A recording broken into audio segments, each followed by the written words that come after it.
दोस्तों, बरगद के वृक्ष के नीचे उगा हुआ वृक्ष सुरक्षित तो रहता है, लेकिन कभी भी बरगद से ज़्यादा ऊंचा नहीं हो सकता है। बरगद इसकी अनुमति भी नहीं देगा और वह वृक्ष उससे ऊपर जाने का प्रयास भी नहीं करेगा, क्योंकि वो सुरक्षित है। तो कभी भी अपने जीवन में किसी अन्य व्यक्ति को इतनी अनुमति ना दें कि वो आपके विकास को रोक सके, या फिर आप उसके तले अपने आप को इतना सुरक्षित कर लें कि आप आगे बढ़ने की जो चाहत है उसको ही ख़त्म कर बैठें। ये जीवन में बहुत ही उपयोगी है आगे बढ़ने के लिए, इस पर विचार आप ज़रूर कीजिएगा। तो फ्रेंड्स, बात करेंगे यहाँ पर दैनिक रोजगार समाचार में कुछ बहुत ही महत्वपूर्ण समाचार पर। सबसे पहले बात कर लेते हैं एपीएस परीक्षा के बारे में। आपको याद होगा कि यूपीपीएससी के द्वारा एपीएस की प्रारंभिक परीक्षा ये करवाई गई थी जनवरी में, 7 जनवरी को, और इसके बाद इसका जो परिणाम आया था मार्च में आया था। और फिर इसके बाद जो नेक्स्ट इसका जो टेस्ट होना था टाइप और शॉर्ट हैंड की, ये परीक्षा 14 मार्च से होनी थी। लेकिन इसी बीच आपको याद होगा कि 11 फरवरी को आरओ की जो परीक्षा हुई थी उसका पेपर आउट हो गया था, लीक हो गया था। इसके बाद यूपीपीएससी ने जो भी निकट में परीक्षाएं थी सभी परीक्षाओं को पोस्टपोन कर दिया था। नई डेट्स अभी डिक्लेयर नहीं हुई हैं, लेकिन इसी बीच अभ्यर्थियों ने ये कहना शुरू कर दिया है कि लगभग 14 साल के बाद एक वैकेंसी आई थी एपीएस की, और इसमें जो प्रारंभिक परीक्षा हुई थी तो उसमें कई गलत सवाल पूछे गए थे। यानी कि 7 जनवरी 2024 को जो परीक्षा हुई थी उसमें कई सारे सवाल गलत थे। आयोग ने उत्तर कुंजी जारी नहीं किया। अगर आयोग उत्तर कुंजी जारी करता तो गलतियां सामने आ जाती। आयोग ने एपीएस परीक्षा 2023 का विज्ञापन 19 सितंबर 2023 को जारी किया था। यह भर्ती 10 साल बाद आई थी। इससे पहले वर्ष 2013 में विज्ञापन आया था, लेकिन विवाद के कारण यह परीक्षा बीच में निरस्त कर दी गई। तो दोस्तों, यहाँ पर जो ऐतराज़ जताया जा रहा है अभ्यर्थियों के द्वारा वो ये है कि पहले चरण की परीक्षा का परिणाम तो जारी कर दिया गया, लेकिन उत्तर कुंजी जारी नहीं हुई और न ही प्रश्नों पर अभ्यर्थियों से कोई आपत्ति मांगी गई। अभ्यर्थी सूचना के अधिकार के तहत आयोग से उत्तर कुंजी के बारे में जानकारी मांग रहे हैं, तो उन्हें जवाब भी नहीं मिल रहा है। तो खबर यहाँ पर यह मिल रही है कि एपीएस परीक्षा की उत्तर कुंजी जारी न होने पर उठे सवाल। आरटीआई दाखिल करने के माह भर बाद भी आयोग से नहीं मिला है कोई भी जवाब।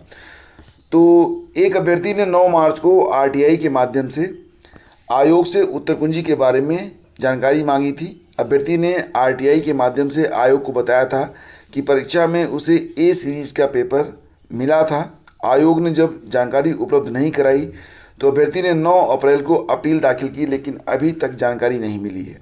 एपीएस भर्ती के अभ्यर्थियों ने यह दावा भी किया है कि परीक्षा में जो केंद्र बनाए गए थे उनमें से ज़्यादातर केंद्र आरओ प्रारंभिक परीक्षा 2023 में भी शामिल किए गए थे। तो फिलहाल तो अभ्यर्थियों ने शासन को पत्र लिखकर मांग की है कि आरओ परीक्षा में पेपर लीक घटना के बाद एपीएस परीक्षा की भी उच्च स्तरीय जांच करवाई जाए। तो कुछ मामले फंस रहे हैं एपीएस परीक्षा में भी।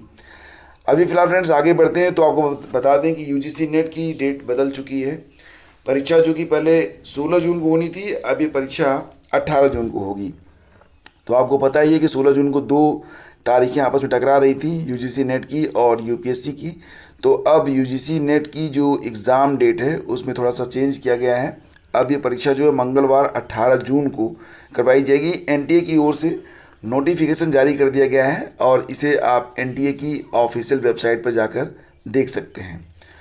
चंद व्यक्तियों को बचाने के लिए राज्य सरकार याचिकाकर्ता क्यों? तो मामला यहाँ पर काफ़ी दूसरे प्रकार का बन रहा है और निकल के आ रहा है वेस्ट बंगाल से। आपको याद होगा कि पश्चिम बंगाल में लगभग 25,000 से ज़्यादा शिशुओं की जो भर्ती हुई थी उसमें बड़ा घोटाला सामने आया था, जिसके बाद कलकत्ता हाई कोर्ट ने पूरी भर्ती को रद्द कर दिया था और ये भी कहा था कि जो संबंधित अधिकारी हैं उनकी सीबीआई जांच करवाई जाए।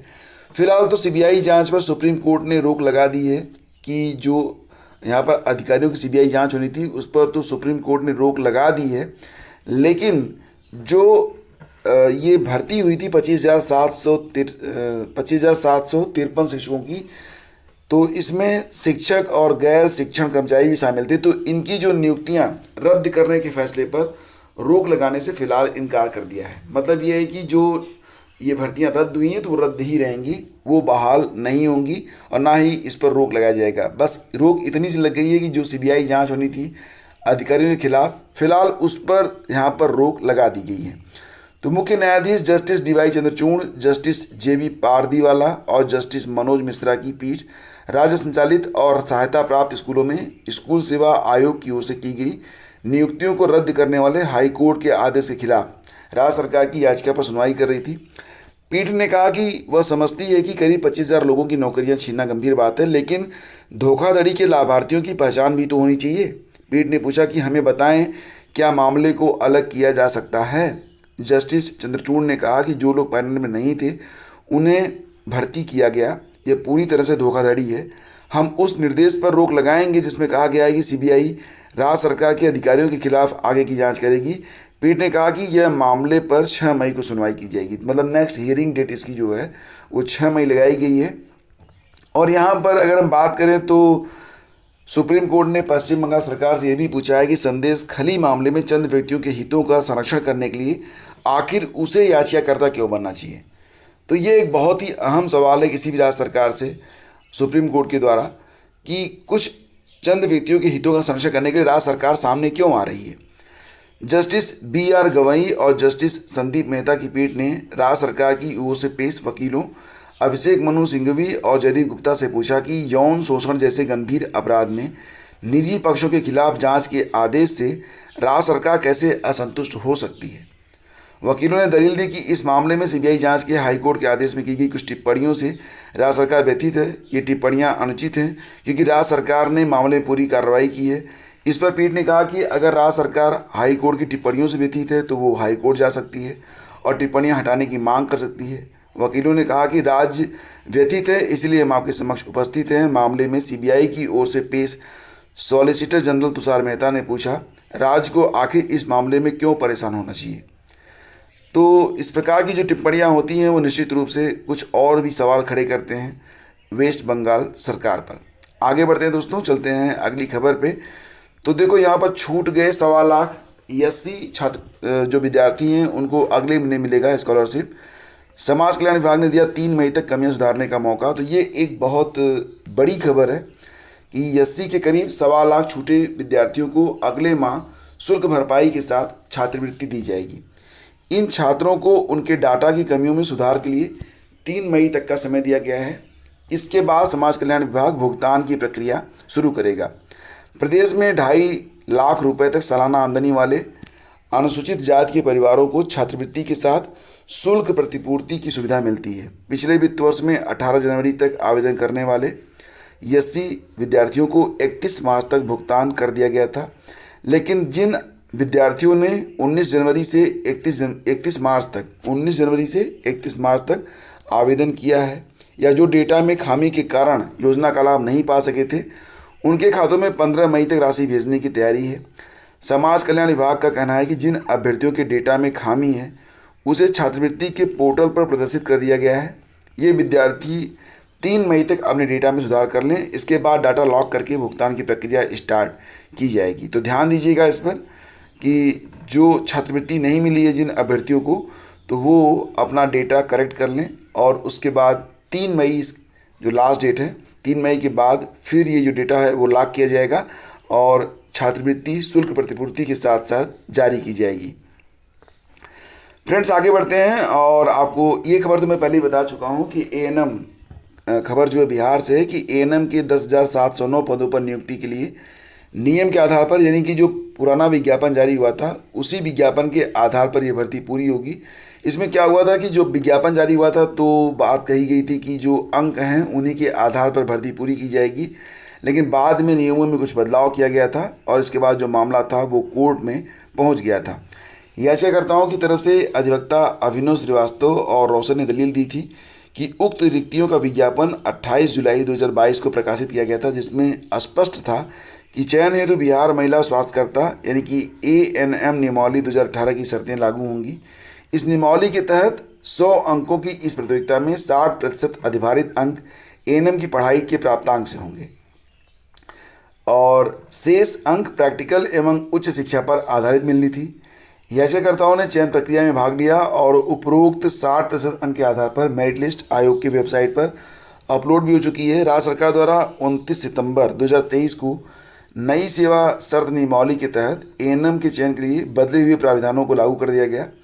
नई सेवा नियमावली के तहत स्वास्थ्य विभाग ने एक चिट्ठी जारी कर सूचित किया कि उपरोक्त 60% अंक को अब प्रतियोगिता परीक्षा देकर प्राप्त करना होगा। इसके लिए प्रतियोगिता परीक्षा ली जाए। दलीलों को सुनते हुए एकल पीठ ने अपने फैसले में कहा था कि रिक्त पदों पर नियुक्ति प्रकाशित विज्ञापन पर ही की जाएगी।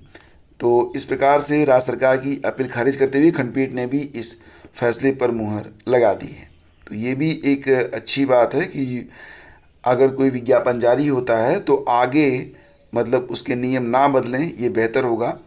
और खबर कानपुर से आ रही है कि फर्जी चयनित शिक्षिका ने भरा था टीजीटी परीक्षा फॉर्म, चयन सूची में नाम नहीं था। आपको याद होगा कि यहाँ पर माध्यमिक शिक्षा अपर शिक्षा निदेशक एडी माध्यमिक शिक्षा की फर्जी ईमेल आईडी के कानपुर डीआईओएस को भेजी गई फर्जी चयन सूची में शामिल सभी 9 लोग उत्तर प्रदेश माध्यमिक शिक्षा सेवा चयन बोर्ड की प्रतिष्ठा सूची में थे ही नहीं।